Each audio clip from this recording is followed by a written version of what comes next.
से जीवन के हर पल का आनंद उठा लो। आज ही से मन की एक नई शांति पालो। समय आ गया बदलने का, समय आ गया कुछ करने का। अब उठा लो आनंद प्रतिदिन के जीवन का। मैं आपके जीवन में आनंद मनाने की बात कर रही हूं और आपको बताना चाहती हूं कि जब तक ग्रहण करने की रीति में जीना नहीं सीखेंगे, ना कि पाने की रीति में, तो आप आनंद नहीं मना सकेंगे जिस रीति से परमेश्वर चाहता है। और आप बहुत सी चीजें खो देंगे जो प्रभु चाहता है कि आप पाए, और बहुत सी और चीजें जो भी वो आपके लिए करना चाहता है, केवल इसलिए कि आपकी धार्मिक मनोवृत्ति है जिसके प्रभाव में आप सोचते हैं कि हर चीज योग्यता पाकर कमानी चाहिए। परमेश्वर बिकाऊ नहीं है। यदि हम अपने सुकर्मों से खरीद लेना चाहें तो वो हमें बिना मूल्य देना चाहता है, तो वो उन चीजों को रोक रखता है जब तक हम ये ना सीखें कि कैसे विश्वास से ग्रहण करना चाहिए। आप कर्मों से नहीं, विश्वास से ग्रहण करते हैं। मांगो और ग्रहण करो। राजा याकूब कहता है कि तुम्हारा आनंद परिपूर्ण हो। जो चाहो परमेश्वर से मांगो, फिर ग्रहण करो और आप आनंद में हैं। यदि आप चाहें कि आपके पाप क्षमा कर दिए जाए तो कहिए, प्रभु मेरे पाप क्षमा कर, और वो क्षमा अभी ग्रहण करूंगा। मैं आपको प्रोत्साहित कर रही हूं कि आप प्रार्थना यूं शुरू करें, मैं क्षमा मांगता हूं प्रभु, और इसे मैं अभी ग्रहण करूंगा। मैं जानती हूं कि तू मुझे दे रहा है, तू तो अपने वचन का पक्का है। इसे मैं अभी ग्रहण करूंगा और मैं स्वतंत्र हो जाऊंगा। आज मैं आपको जो बता रही हूँ, इस पर अगर आप अमल करें तो आप जीवन में महत परिवर्तन देखेंगे। क्योंकि हमें अपने आप को याद दिलाना चाहिए कि हमें ग्रहण करना है, और हमें याद दिलाना चाहिए कि अब ये मेरा है, मुझे मिल गया और मैं आनंद कर सकता हूँ। प्रभु मुझे दया चाहिए। इस स्थिति में तेरी सहायता पाने की योग्यता मुझ में नहीं है, परंतु मेरी प्रार्थना है कि मुझ पर दया कर और मुझे आशीष दे। यद्यपि मैं इसके योग्य नहीं हूँ प्रभु, फिर भी मैं तुझसे आशीष मांग रहा हूँ, और प्रभु मैं इसे अभी ग्रहण करूंगा। मैं मदद ग्रहण करता हूं, मैं मौलिक आशीष ग्रहण करता हूं, तेरी प्रीति ग्रहण करता हूं। मैं कहता हूं प्रभु की आशीष दे, क्योंकि तू भला, इसलिए नहीं कि मैं भला हूं, परंतु इसलिए कि तू भला है। दूसरे शमूएल 9 पर जाइए। मांगो और ग्रहण करो कि तुम्हारा आनंद परिपूर्ण हो। प्रभु आपको आशीष आपके लिए नहीं देना चाहता, वो आपको आशीष यीशु के लिए देना चाहता है। आप यीशु के हैं, आप प्रभु के वाचा के अनुबंध में बंधे हुए हैं। मैं फिर कहूंगी, परमेश्वर आपको आपके लिए आशीष देना नहीं चाहता, वो यीशु के लिए आपको आशीष देना चाहता है, क्योंकि आप यीशु के साथ नाते में हैं। ऐसे लोग जिन्हें मुझसे प्रेम है, जो मेरे बच्चों को आशीष देना चाहते हैं क्योंकि उन्हें मुझसे प्रेम है। आमीन। पिता परमेश्वर को यीशु से प्रेम है। वो जानता है कि यीशु आपसे प्रेम करता है, इसलिए वो आपको आशीष देना चाहता है, कई बार केवल इसलिए कि आप उसके साथ बंधन में हैं। पद 1, दाऊद ने पूछा कि शाऊल के घराने में से कोई अब तक बचा है जिसको मैं योनातन के कारण प्रीति दिखाऊं। दाऊद का योनातन से वाचा का रिश्ता था, जो राजा शाऊल का बेटा था। और अब शाऊल और योनातन दोनों मर चुके थे, मगर यहां दाऊद फिर भी उस घराने से किसी को आशीष देना चाहता था। शाऊल के घराने का सीबा नामक एक कर्मचारी था। वो दाऊद के पास बुलाया गया। उसने उससे पूछा, क्या तू सीबा है? तब उसने कहा, हाँ हूं।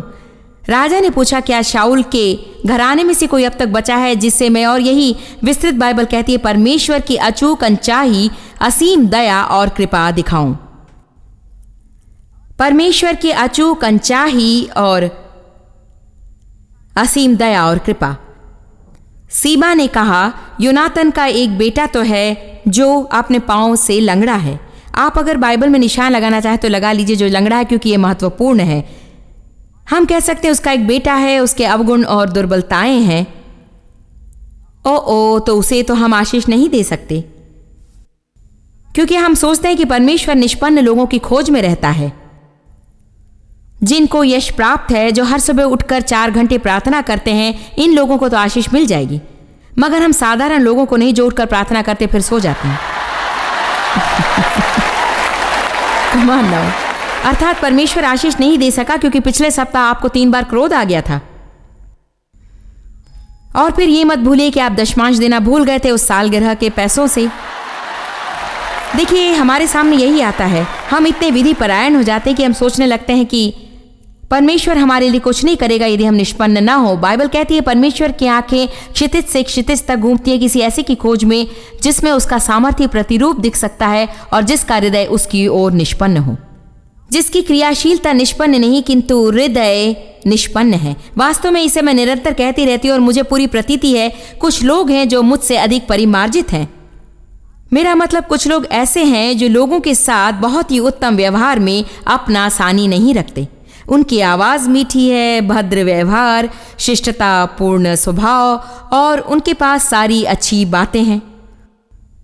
मगर एक बात जानते मुझे प्रतीति है कि परमेश्वर को लगाव उससे है जिसका हृदय शुद्ध हो और क्रियाशीलता संपूर्ण, बजाय उसके जिसकी क्रियाशीलता उत्तम हो मगर वे काम करते हैं गलत कारणों से और उद्देश्यों से प्रभावित होकर।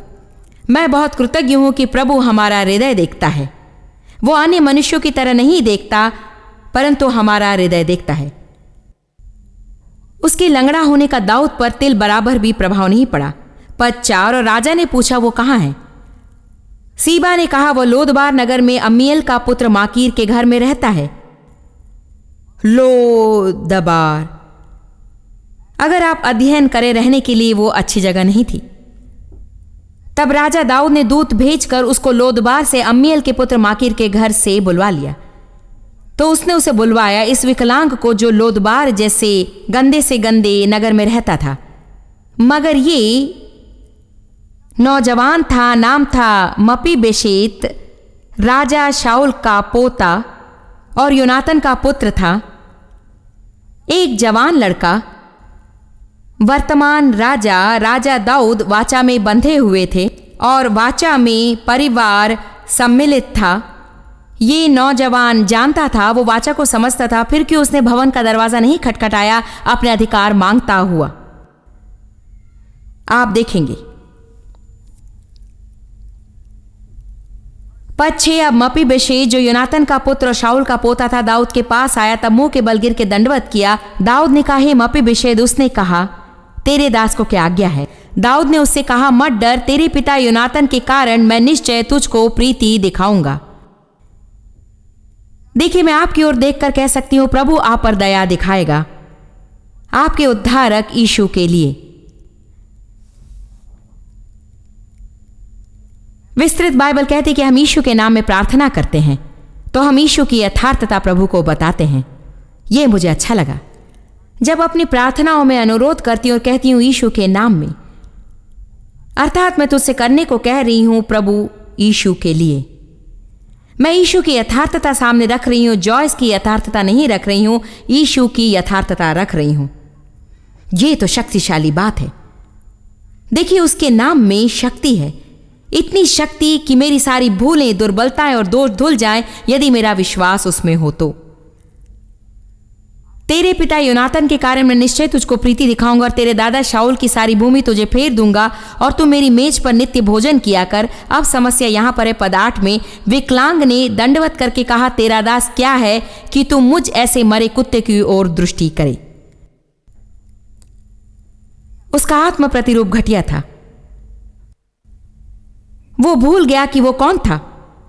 कभी कभी हम भूल जाते कि हम कौन हैं। हम भूल जाते हैं कि हम सर्वोच्च परमेश्वर के बच्चे हैं और हमें राजाओं की तरह राज करना चाहिए यीशु मसीह के माध्यम से। कभी कभी हम भूल जाते हैं प्रभु की दया के बारे में, अनुग्रह के बारे में और प्रीति के बारे में, और हम में से कोई किसी के योग्य नहीं। क्या आप सोचते हैं कि मैं आज की इस मीटिंग की अगुवाई के योग्य हूं? यदि मुझे योग्यता का फल मिलता है तो मैं कहीं नालियां साफ करती होती और वो शायद मेरे लिए बहुत ही उत्तम काम होता। जानते क्यों? क्योंकि मैं एक अतीत वाली महिला हूं। मगर एक बात जानते, यीशु में आपका अतीत है, वास्तव में इतना अतीत है कि अब उसका पता ही नहीं चलता। हालेलुया। यदि कोई मसीह में है तो वो नई सृष्टि है, पुरानी बातें बीत गई हैं, देखो वे सब नई हो गई हैं। हम यीशु में बैठे हैं, हम मसीह के साथ दफन हुए थे, हम मसीह के साथ उठाए गए थे एक नए जीवन में। फिर धार्मिक लोग आपके अतीत को उभारना चाहते हैं। मैं चाहती हूँ कि आप जान लें कि परमेश्वर को आपके अतीत से दिलचस्पी नहीं, और न यीशु आपके अतीत को उभारता है, क्योंकि वो कहता है जितनी दूर पूरब से पश्चिम है उतनी दूर मैं तुम्हारे पापों को चलित करूंगा, फिर उन्हें कभी याद ना करूंगा। हालेलुया।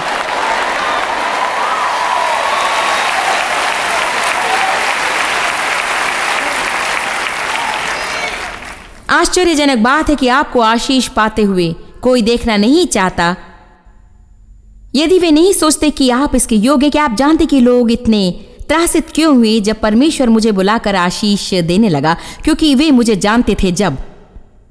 इसलिए कभी कभी लोग जो आपको जानते हैं और परिवार वाले आपसे ग्रहण नहीं कर सकते जब प्रभु आपका उपयोग करने लगता है, क्योंकि वे पुराने आपको ही अच्छी तरह से जानते हैं।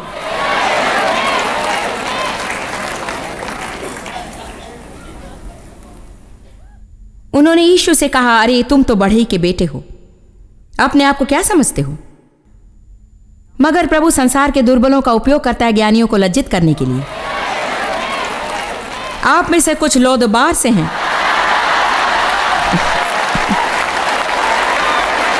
आमीन। विकलांग ने दंडवत करके कहा, तेरा दास क्या है कि तू मुझ ऐसे मरे कुत्ते की ओर दृष्टि करे। आप यदि आगे पढ़ें तो आपको पता चलेगा कि दाऊद ने उसे महल में बुला लिया, उसके नौकरों को भी बुला लिया, उसे भूमि दी और जो कुछ सदा उसका होना चाहिए था सब उसे लौटा दिया। पर 13 मुझे अच्छा लगता है, ये कहता है, और मपीबोशेत यरूशलेम में रहता था क्योंकि वो राजा की मेज पर नित्य भोजन किया करता था और वो दोनों पांवों का पंगला था। तो उससे मुझे पता चलता है कि मेरा कार्य सदा निष्पन्न न हो तो भी प्रभु से मुझे आशीष मिल सकती है।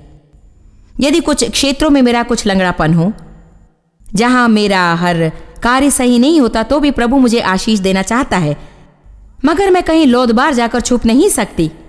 मुझे प्रार्थना में साहसी बनकर महल के द्वार पर पहुंचकर कहना है, मैं फिर आ गया प्रभु, मुझे बहुत खेद है परमेश्वर, मेरे पापों के लिए क्षमा कर प्रभु, मैं बेहतर कार्य करूंगा, मदद कर, मुझे सबल कर।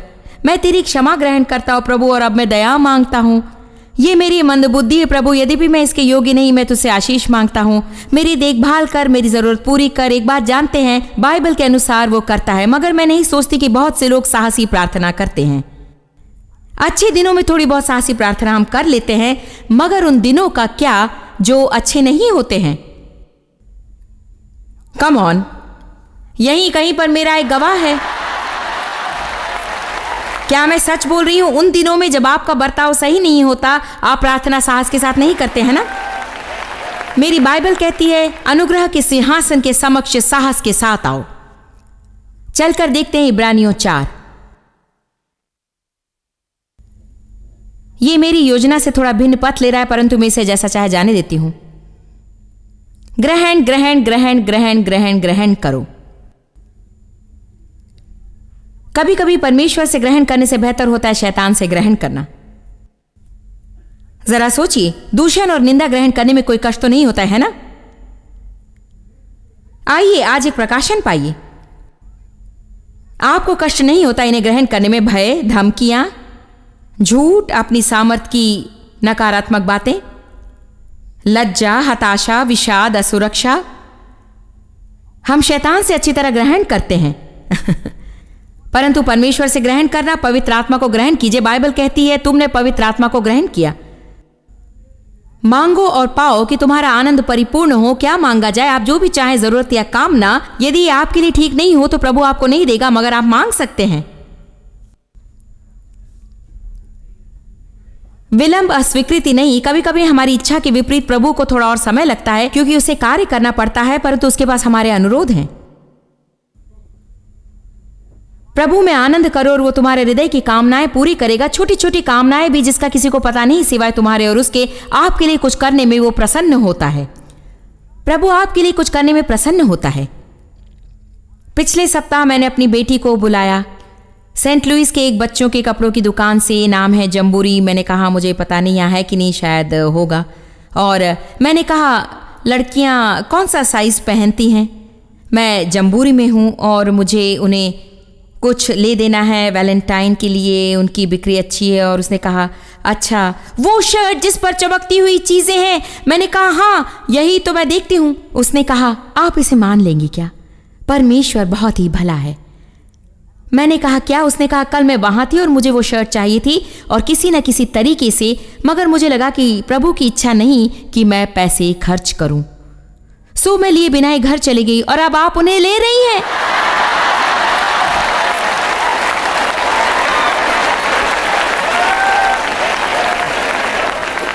और वास्तव में बात यह है, ये परमेश्वर ही था, क्योंकि बहुत दिन हो गए थे मैंने शॉपिंग बिल्कुल भी नहीं की थी। और डेव और मैं वहां रुके कुछ लेने के लिए, और मैंने कहा, मैं 1 मिनट के लिए अंदर जा रही हूं। मैं हर दूसरे दिन तो कुछ लेने के लिए बाहर नहीं जाती, और परमेश्वर का मुझे उसी दुकान पर ले जाना, उससे कहने के दूसरे दिन के पैसे खर्च मत कर, और उसने आज्ञा मानी। यहीं पर मैं कहने की कोशिश कर रही हूँ, प्रभु आपको उत्तेजित करना चाहता है, वो आपको खुश करना चाहता है, वो आपके जीवन में कार्य करना चाहता है, बड़ी चीजें, छोटी चीजें।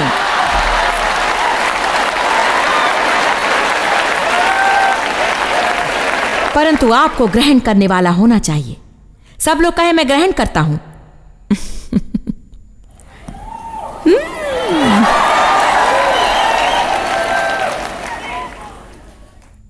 बाइबल प्रभु का अनुग्रह ग्रहण करने की बात करती है। प्रीति ग्रहण, आपके पापों की क्षमा ग्रहण, आपकी विरासत ग्रहण, आपकी असफलताओं के लिए दया ग्रहण, विश्वास का परिणाम ग्रहण, परमेश्वर की रची हुई हर अच्छी चीज को ग्रहण कीजिए धन्यवाद सहित। आप शक्ति ग्रहण करेंगे जब पवित्र आत्मा आप पर उतरेगा। ग्रहण शब्द पर अगर आप प्रसंग ढूंढेंगे तो बाइबल में देखेंगे कि क्या रौबदार चीज आपके सामने आती है। आपके बारे में पता नहीं, मगर ग्रहण की रीति मुझ में आ रही है। मैं यही हूं प्रभु, मैं एक खुला पात्र हूं, इसमें उंडेल दो। किंतु ग्रहण के लिए आपको पाने की कोशिश बंद करनी पड़ेगी। मैं संघर्ष नहीं करूंगा प्रभु, मैं सिर्फ आपसे मांगूंगा। मैं शारीरिक मांगों से प्रभावित होकर कोशिश नहीं करूंगा कि ये घटे, मैं सिर्फ आपसे मांगूंगा। आमीन। बिल्कुल इन नन्हे बच्चों की तरह।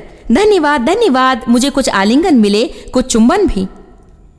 कई बच्चों ने मुझ में और आदम में कोई फर्क नहीं जाना। आपसे प्रेम है जॉयस। क्यों? क्योंकि मैंने उन्हें कुछ दिया जिसके वे योग्य नहीं थे, जिसमें उन्हें अपार हर्ष था। उन्होंने लिया, मैंने दिया, उन्होंने ले लिया, और हर कोई सुखी था।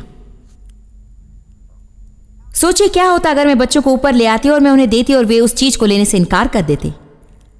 परमेश्वर के लिए कितना कठिन होता, जबकि उसका हृदय हमें देने के लिए व्याकुल है और हम उसे कारण बताते हैं कि कैसे हम आशीष के योग्य नहीं हैं।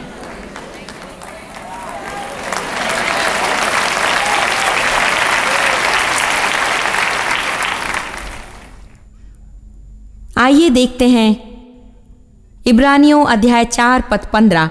क्योंकि हमारा ऐसा महायाजक नहीं जो हमारी निर्बलताओं में हमारे साथ दुखी ना हो सके, वरन वो सब बातों में हमारी नाई परखा तो गया तो भी निष्पाप निकला। सब लोग कहिए, यीशु मुझे समझता है। वो मेरी निर्बलताओं को समझता है, जानता है कि मैं निष्पन्न नहीं हूं।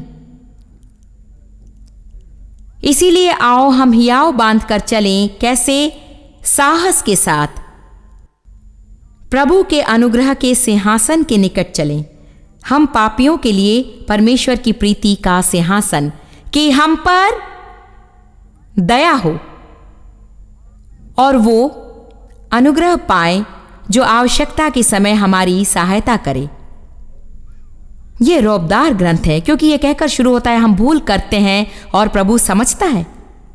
क्योंकि वो मानव शरीर में रह चुका है और जानता है कि परीक्षा क्या है। यद्यपि वो परीक्षा में झुका नहीं, वो उसे समझता है। इसीलिए चूंकि वो समझता है, हम साहस के साथ सिंहासन के निकट जा सकते हैं और अनुग्रह, प्रीति और दया ग्रहण कर सकते हैं, हर समय, बहुत बार, हर आवश्यकता के लिए। एक बात बताती हूं, आज यहां पर चिल्लाने की बुनियाद है।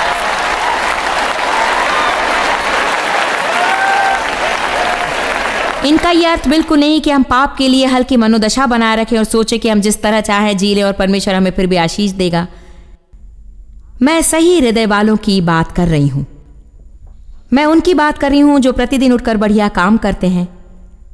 आपका बढ़िया निष्पन्न नहीं है, आप बढ़िया कीजिए और प्रभु पर भरोसा रखिए कि वो पूरा करे।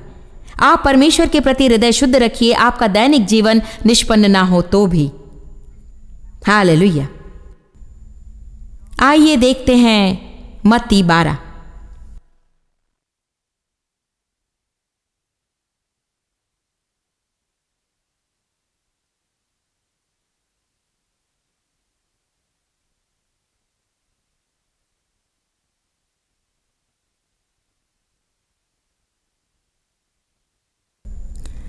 धार्मिकता मुफ्त की भेंट है। दोष शुद्धि निःशुल्क दान है। उद्धार निःशुल्क भेंट है। अगर बच्चे ने बुरा बर्ताव किया तो माता पिता ने कहा हम क्षमा करते, जाओ पीछे जाकर खेलो। बच्चा भीतर रहकर काम नहीं करता अपनी भूल के सुधार के लिए।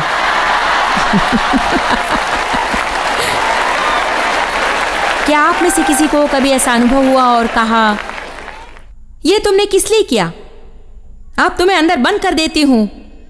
ओ मुझे खेद है माँ, मुझे क्षमा कीजिए, आगे से ऐसा नहीं करूंगा। ठीक है क्षमा करती हूँ, जाओ जाकर बाहर खेलो। ओ नहीं माँ, मैं खेलने के योग्य नहीं हूं।